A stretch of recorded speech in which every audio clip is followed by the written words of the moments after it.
Central Asia के अंदर एक मुल्क है किर्गिस्तान। और हाल ही में आप वीडियोस भी देख रहे हैं, कुछ तस्वीर और कुछ वीडियो सामने आ रही हैं जिसके अंदर बड़ा वॉलेंस देखने को भी मिल रहा है। स्टूडेंट्स की आपस में झड़पें हो रही हैं और काफ़ी हद तक यहाँ पे लड़ाई डंडे और पता नहीं कौन कौन से हथियार जो हैं वो इस्तेमाल किए जा रहे हैं और काफ़ी सेंसेशन सोशल मीडिया के ऊपर इस वक्त है। यकीनन आप लोगों को अभी जिस वक्त मैं ये वीडियो बना रहा हूँ इससे पहले काफ़ी वीडियोज़ आप लोगों ने देख ली होंगी और आपके सामने ये तस्वीर आ भी गई होंगी। अब किर्गिस्तान का जो एक कैपिटल है बिश्केक, वहाँ से ये सारी जो डिटेल्स हैं, इंफॉर्मेशन है या जो वहाँ पे ये फीडबैक वहाँ से आ रहा है। आज इस वीडियो में मैं भी आपको ये बताऊंगा क्योंकि मैं यूजुअली देख रहा होता हूँ, पढ़ रहा होता हूँ और उसके बाद फ़ौरन जब कुछ होता है तो वीडियोज़ नहीं बनाता। उसकी दो वजह होती हैं। एक तो उसकी रीज़न ये होती है कि जो फर्स्ट इन्फॉर्मेशन होती है ना वो मतलब मोस्ट लाइकली और प्रॉबेबली वो गलत होती है क्योंकि लोग उसको आगे पहुंचा देते हैं एज़ इट इज़। उस पर कोई रिसर्च नहीं की गई होती और वो एज़ इट इज़ शेयर की जा रही होती है आगे, और आगे उसके बाद फिर काफ़ी सारे जो हक़ाइक़ हैं वो सामने आ जाते हैं। तो बाद में वीडियो बनाने का मकसद यही होता है कि पहले अपनी रिसर्च, अपनी इन्फॉर्मेशन जो है वो पूरी तरह से गैदर कर ली जाए, सारे हक़ाइक़ को देख लिया जाए और उसके ऊपर बात की जाए। तो अब मैं आपको इस वीडियो में आज बताऊंगा कि असल में किर्गिस्तान के अंदर बिश्केक, जिसका वो एक कैपिटल है जहाँ से ये सारी खबरें आ रही हैं, वहाँ पे एक्चुअली व्हाट हैपेंड, हुआ क्या है और अब तक वहाँ पे क्या हो रहा है और क्या इसके असरात आ चुके हैं और ये मामला असल में है क्या था। अब इसका किर्गिस्तान जो है वहाँ पे एक यूनिवर्सिटी का एक मेडिकल हॉस्टल था जहाँ पे बहुत सारे बच्चे डिफरेंट प्लेसेस कंट्री से यहाँ पे आके रह रहे थे और तकरीबन 10,000 के करीब इसके हॉस्टल में बच्चा रहता है और जिनके दरमियान आपस में झड़पें हुई हैं। अब बिफ़ोर वी गो फर्दर और आपको ये बताऊं कि असल में वो हुआ क्या वहाँ पे मामला, आप एक बात और समझ लें कि जो किर्गिस्तान है ये पूरी दुनिया भर से यहाँ पे लोग आते हैं और ये समझ लें मेडिकल की फ़ील्ड का यानी गढ़ समझा जाता है। और यहाँ पे बड़ी अच्छी क्वालिटी ऑफ एजुकेशन होती है, ना सिर्फ अच्छी क्वालिटी ऑफ एजुकेशन होती है बल्कि बड़े अच्छे रीज़नेबल यानी अफोर्डेबिलिटी के अंदर रह के आपको बहुत महंगी फ़ीसेस भी नहीं देनी पड़ती, बहुत ज़्यादा एक्सपेंसेस भी नहीं होते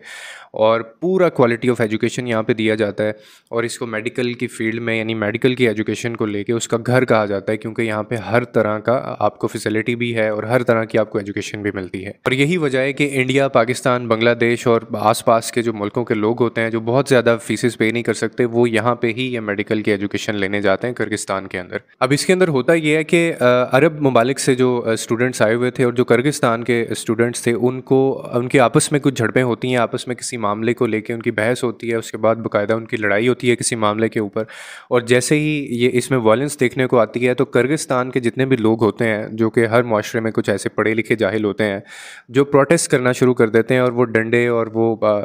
हथियार लेके और वायलेंस की जितनी चीज़ें हो सकती हैं, और ये वो लोग थे जो वायलेंस पसंद थे, वो एक जगह पे इकट्ठे हो जाते हैं और वहाँ पे जाके इन्होंने प्रोटेस्ट करना शुरू कर दिया अगेंस्ट दो स्टूडेंट्स, जो कि मामला वहाँ पे हुआ था। जब ये वहाँ पे इकट्ठे हो गए तो कुछ अरब स्टूडेंट्स थे जो हॉस्टल में ऊपर चले गए और वहाँ पे जाके वो छुप गए, और जो नीचे मौजूद थे उनको इन्होंने फिर पकड़ के मारा और कुछ को तो इतना इन्होंने मारा है कि वो ज़ख्मी हो गए। और सुनने में ये भी आ रहा है कि कुछ स्टूडेंट्स की तो वहाँ पे हलाकतें भी हुई हैं। अब वो नीचे खड़े हो गए, उसके बाद वो इंतज़ार करने लगे कि जो ऊपर स्टूडेंट्स बंद हैं, जो ऊपर भाग गए हैं, छुपे हुए हैं, वो जैसे ही नीचे आए तो हम एक एक को पकड़ के हम उनको मारें या ये ऊपर जाने की तैयारी करते रहे। अब उन्होंने काफ़ी इंतज़ार किया इस चीज़ का और जैसे ही उनको पता चला कि ये बाहर नहीं आ रहे, फिर एक एक करके ये अंदर घुसना शुरू हुए हैं और फिर इन्होंने उनको पकड़ पकड़ के मारा है और तकरीबन 200-300 बंदा जो है वो उस वक्त अंदर घुसा है और उन्होंने ये वॉयलेंस स्टार्ट की है। और अब जो सुनने में आ रहा है वो ये है कि ये जो 200-300 की जो तादाद थी किर्गिस्तान के जो लोग तशद्दुद कर रहे हैं, वॉयलेंस फैला रहे हैं, ये 1000 से 1200 तक पहुँच गई है। यानी 1000 से 1200 तक जो लोग हैं वो कुछ मामूली से स्टूडेंट्स हैं उनके ऊपर तशद्दुद कर रहे हैं और वो वॉयलेंस ये फैला रहे हैं। अब इसके अंदर जो अगर ऑफिशियल्स की कोई बात की जाए तो ऑफिशियल्स के अंदर सिर्फ एक ये डेवलपमेंट हुई है कि जो किर्गिस्तान का एक मिनिस्टर है कैबिनेट का, उनकी तरफ से एक बयान आया है। वो कह रहे हैं कि हमें बड़ी तशवीश है इसके ऊपर और हम कंडेम करते हैं इस मामले को और इसके लिए हम इक़दामात उठा रहे हैं, लेकिन इन बयानात का असर कहीं पे नज़र नहीं आ रहा। और आपको एक बात जानकर आप हैरान होंगे कि यहाँ पे जो मैं ये 1000-1200 लोग बता रहा हूँ जो कि हॉस्टल के बाहर मौजूद हैं, इनमें पुलिस भी है, इनमें इनकी आर्मी भी है, इनमें लॉ इन्फोर्समेंट की जितनी इनकी एजेंसीज़ हैं वो मौजूद हैं जो इस मामले को ख़त्म भी कर सकते हैं और जो इसको रोक भी सकते हैं। लेकिन किसी की तरफ से भी कोई इस तरह का इक़दाम नहीं उठाया जा रहा है और ये चीज़ जो है वो बड़ी हैरत में डाल रही है। और इससे बढ़ के जो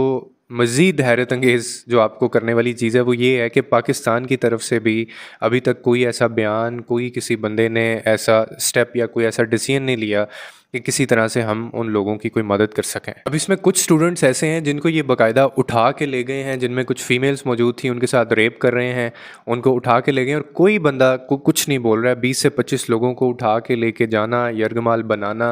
और बाकी का इंतज़ार करना, और इस हॉस्टल के अंदर तकरीबन 10,000 स्टूडेंट्स जो हैं वो मौजूद हैं और किसी की तरफ से कोई अभी तक सीरियस एक्शन, कोई सीरियस ऐसा इक़दाम नहीं उठाया गया। और ऐसा नज़र आता है जैसे ये सारी चीज़ें ये ख़ुद करवा रहे हैं और इसमें इनके अपने मुल्क की भी बदनामी हो रही है, और क्योंकि आपकी फोर्सेस बाहर खड़ी हैं और वो कुछ कर नहीं रही हैं वो। और मेडिकल की फ़ील्ड का इतना बड़ा नाम, एशिया से इतने स्टूडेंट्स यहाँ पे आते हैं, तो इनको इस चीज़ का भी डर नहीं है, इनको इस चीज़ का भी बिल्कुल खौफ नहीं है कि कितने ऐसे स्टूडेंट्स हैं जो इस आइंदा इस मुल्क में आना प्रेफर नहीं करेंगे। लेकिन इनको किसी किस्म की कोई शर्म इस वक्त नहीं आ रही, महसूस नहीं हो रही है, और ये मज़ीद इस तादाद में इजाफा होता जा रहा है। ये जो जत्था है जो उनके ऊपर जुल्म कर रहा है और जो वायलेंस फैला रहा है वो मज़ीद बढ़ता जा रहा है, उसके साथ लोग जुड़ते जा रहे हैं। और पाकिस्तान की तरफ से जैसी उम्मीद थी बिल्कुल वैसे ही हुआ है, जो ये हमेशा से करते आए हैं कि पाकिस्तानी गवर्नमेंट की तरफ से कोई अभी तक ऐसा बयान या कोई ऐसी चीज़ नहीं की गई कि इनकी मदद करें जो लोग वहाँ पे स्टूडेंट्स फंसे हुए हैं। सिर्फ़ एक बयान जारी हुआ है जिसके अंदर ये कहा गया है कि जो पाकिस्तानी स्टूडेंट्स हैं वो वहाँ पे छुपे रहें, वो बाहर ना निकलें, और हम इस चीज़ को बड़ा कंडेम करते हैं, और आप जब तक ये मामलात बेहतर नहीं हो जाते आप वहाँ से बाहर ना निकलें। यहाँ तक कि जो सफ़ीर है किर्गिस्तान का, अली शायद उनका नाम है, उनकी तरफ से भी अभी ऑफिशियल कोई प्रैक्टिकल ऑन ग्राउंड रियलिटी पे रहते हुए कोई ऐसी बात नहीं की गई, कोई ऐसा निगोशिएट नहीं किया गया, कोई उनकी गवर्नमेंट के साथ जो है वो कांटेक्ट नहीं किया गया। अब शायद आगे आने वाले कुछ घंटों में या दिनों में कुछ हो जाए, क्योंकि जैसे जैसे प्रेशर बिल्ड हो रहा है, जैसे जैसे लोग इसके ऊपर बात कर रहे हैं, जैसे जैसे वीडियोस बन रही हैं सोशल मीडिया पे, कुछ लोग इस पे बात भी कर रहे हैं, वीडियोस वायरल हो रही हैं, तो हो सकता है कि ये कोई ऐसा इनकी मजबूरी बन जाए कि यार अब हमें उनको बचाना है। अदरवाइज़ अभी तक इनकी ना कोई ऐसी नीयत है और ना यहाँ से कोई एड भेजी गई है, ना यहाँ से कोई सपोर्ट जो है वो कमेटी बनाई गई है, ना उनकी गवर्नमेंट से और ना ही उनके ऑफिशियल से रब्ता किया गया है। तो उम्मीद है जी, जो जितने लोग वहाँ पे फंसे हुए हैं, चाहे वो पाकिस्तानी हैं, चाहे वो पाकिस्तानी नहीं हैं, चाहे वो मुसलमान हैं, चाहे वो मुसलमान नहीं हैं, अल्लाह ताला उनकी मदद करे और उनको इस मुसीबत से बाहर निकाले और ये मामला जितनी जल्दी हो सका है ये ख़त्म हो, ताकि क्योंकि आगे इतना ज़्यादा कशीदगी बढ़ती जा रही है ख़िते के अंदर, और फिर ऐसे मामलात होना ये बहुत बड़ी अलामत होती है किसी भी अलार्मिंग सिचुएशन की, जो कि मज़ीद बढ़ते जा रहे हैं। उम्मीद करता हूँ आपको इस वीडियो से कोई ना कोई अंडरस्टैंडिंग मिली होगी। लोगों के लिए आसानियाँ पैदा करें, रब आपके लिए आसानियाँ पैदा करेगा।